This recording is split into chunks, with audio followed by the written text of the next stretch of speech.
Hey guys, in this video we will be comparing three decks, Sony 555esJ, Nakamichi 680 and Sony 555esA.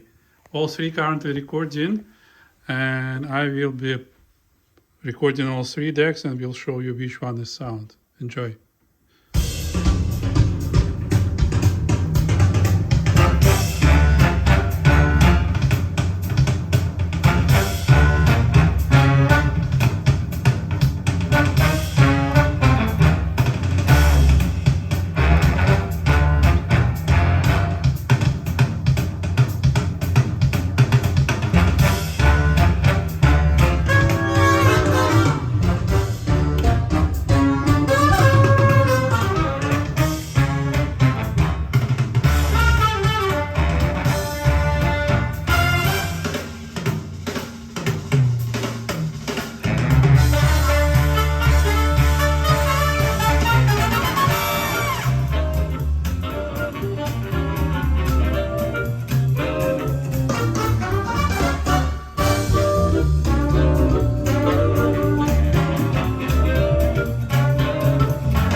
Okay, I hope it would be enough for today.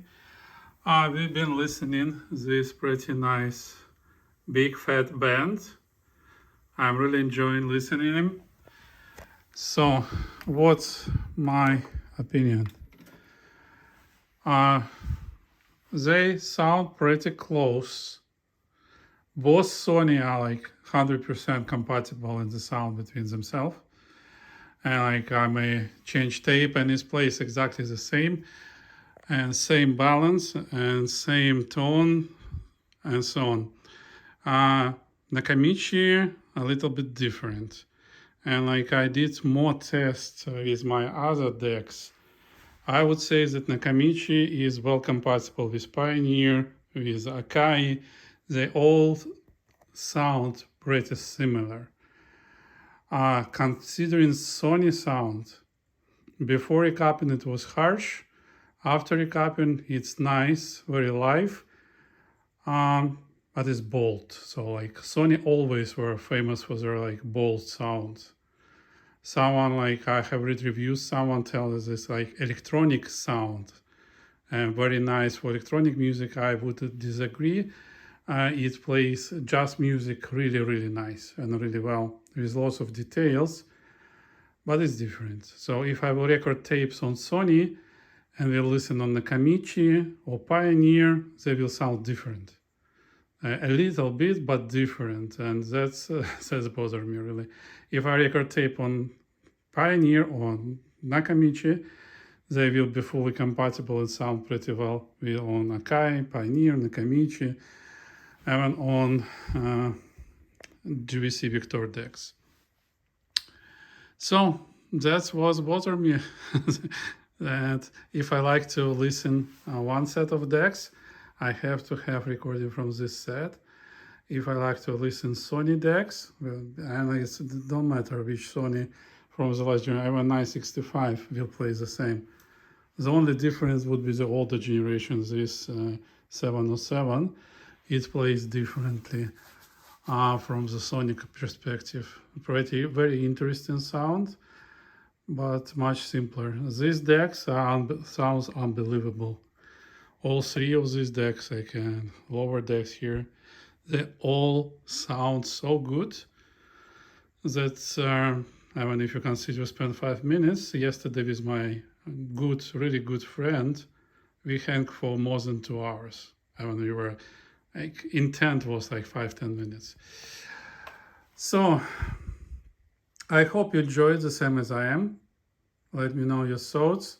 I recapped, so all three decks recapped and sound really top notch.